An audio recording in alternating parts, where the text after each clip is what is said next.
नमस्कार दोस्तों, मैं सुषमा समाज ज्ञान जंक्शन में आप सबका स्वागत करती हूँ। जैसा कि इसके पहले हम लोगों ने मौर्य वंश के संस्थापक के बारे में जाना, जिसके संस्थापक चंद्रगुप्त मौर्य थे, और बिंदुसार के बारे में जाना। साथ ही साथ हमने जाना सम्राट अशोक के बारे में, जिसके उनके मतलब राज्याभिषेक, साथ ही साथ उनके जो अभिलेख थे और अभिलेखों में क्या वर्णित था, उनके कितने प्रकार के अभिलेख थे, इन सब बातों के बारे में जाना हम लोगों ने।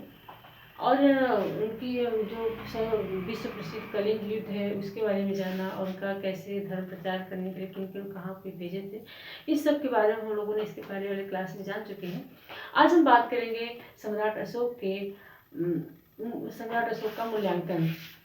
जैसा कि विभिन्न विद्वानों को अपना अपना तर्क दिए हैं इनके बारे में, विभिन्न सम्राटों के साथ यानी विभिन्न राजाओं से इनका कंपेयर भी किया गया है, तो उसी के बारे में आज हम बात करेंगे। तो सबसे हम बात करते हैं चार्ल्स इलियट सर्वप्रथम अशोक मूल्यांकन के बारे में। मतलब जब हम पहली बात करेंगे चार्ल्स इलियट के बारे में, चार्ल्स इलियट ने कहा है कि यह उन पवित्र महान सम्राटों की दीर्घा में खड़े होते हैं जो कि ना ही रहस्य की खोज के आकांक्षी होते हैं, ना ही वो अपनी आत्मा में लवलीन होते हैं, बल्कि यह पशुओं और मानव के हितैषी मात्र थे। वही अगर हम बात करते हैं आरसी दत्त का, तो आरसी दत्त ने कहा है कि अशोक जो थे भारत के महान सम्राट थे। यहाँ तक कि विक्रमादित्य ने भी इतनी प्रसिद्धि प्राप्त नहीं कर पाई जितने कि महान सम्राट अशोक ने प्राप्त किए थे। इस प्रकार से अलग अलग विद्वान अपना मत दिए हैं। जैसे कि इनका जो तुलना होती है सम्राट सेनपाल के साथ होती है, और यूनान के सम्राट कॉन्स्टेंटाइन से की जाती है। साथ ही साथ इनका कंपेयर जो होता है हमारे भारत के जो मुगल सम्राट अकबर हैं उनसे भी इनका कंपेयर किया जाता है। तो आज हम बात करेंगे सम्राट अशोक से इनका जो कंपेयर किया जाता है किस आधार पे, और कौन ज़्यादा अधिक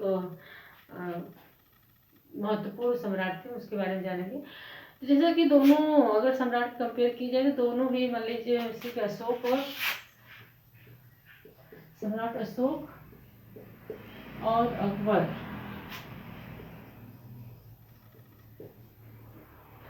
दोनों अपनी अपनी जगह पर महान ठहरते हैं। अगर दोनों में सबसे बेहतर उपलब्धि किसका रहा है, तो इसमें नीलकंठ शास्त्री बताते हैं, नीलकंठ शास्त्री बताते हैं कि इस अगर ज़्यादा महत्वपूर्ण अगर देखा जाए तो सम्राट अशोक ही हैं, क्योंकि इनकी जो परिस्थितियां जो थी ज़्यादा ही समस्यापूर्ण थी, ज़्यादा इनके ज़्यादा ही समस्याओं का सामना करना पड़ा था। और यह एक मानव प्रकृति बेहतर नॉलेज था।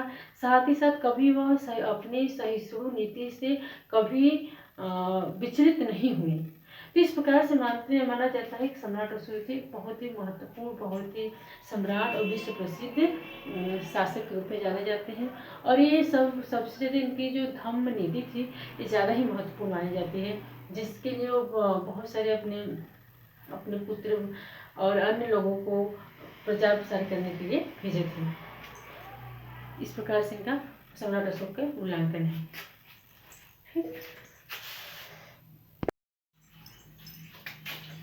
बात कर लेते हैं मौर्य पतन के कारण मौर्य वंश का पतन कैसे होता है। इसमें ऐसे कुछ कई पॉइंट है, जैसे कि हम पहला बात करेंगे ब्राह्मण विरोधी नीति। इसमें बताया जाता है कि बारे में कि हरप्रसाद शास्त्री ने बताया है कि जैसे हम बताते कि इस वंश के जो शासक थे ब्राह्मण विरोधी थे, और ये लोग को मतलब मैक्सिमम जो समर्थन था बौद्ध धर्म का अपनाए हुए थे, तो कोई आजीवक संप्रदाय संबंधित था, तो कोई इस तरीके से विभिन्न संप्रदाय से, कोई जैन धर्म से संबंधित था। तो कहने का मतलब है कि ये जो लोग थे ब्राह्मण विरोधी माने जाते हैं, इसलिए इस वंश का पतन होता है, ऐसा हरप्रसाद विरोधी का मानना है। तो वही बात करते हैं अहिंसावादी और शांतिवादी नीति की। तो जो अशोक के बारे में जानते ही हैं, क्या थे वो, अहिंसावादी थे, शांतिवादी नीति अपनाए हुए थे, यानी युद्ध को विराम दे चुके थे।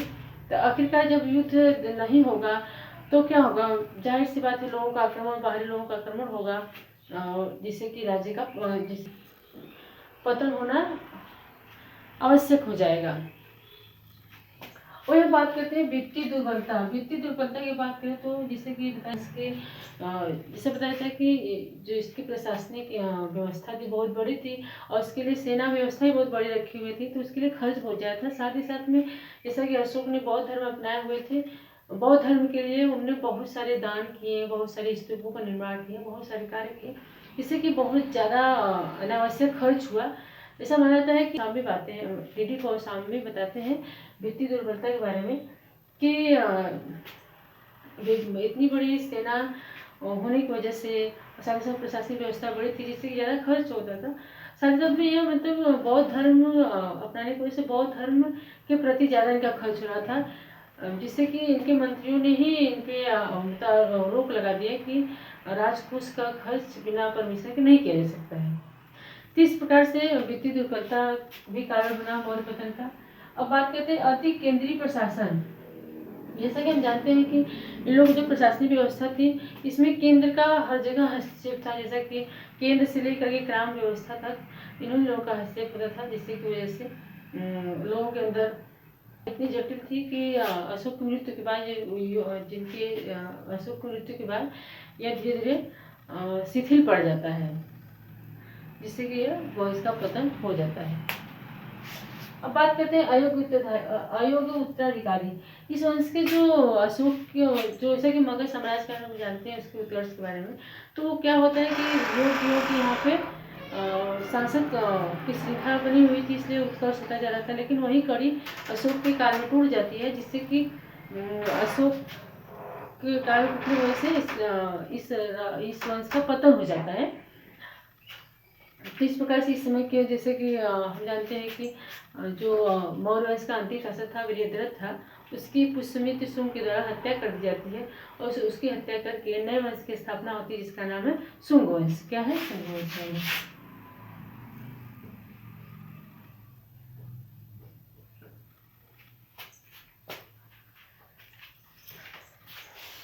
अब हम बात करेंगे मौर्य प्रशासन के बारे में। मौर्य प्रशासन की जो व्यवस्थाएं थी अलग अलग, जैसा कि हम केंद्र स्तर पर देखते हैं, प्रांतीय स्तर देखते हैं, और बारे में जानेंगे। जिसमें कि केंद्र की अगर हम बात करेंगे तो केंद्र में कौन कौन होता था?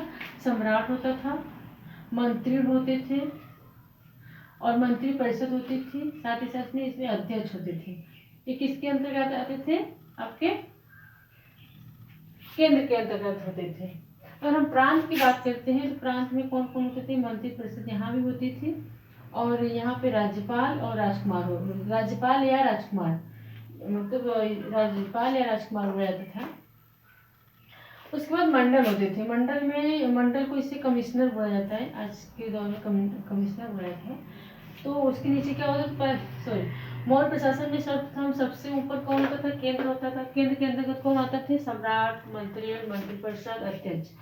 केंद्र के नीचे क्या आता था? प्रांत होता था। प्रांत में कौन कौन सी मंत्रिपरिषद होती थी? राज्यपाल, राजकुमार होते थे। साथ ही साथ में उसके बाद प्रांत के नीचे कौन होता था? मंडल होता था।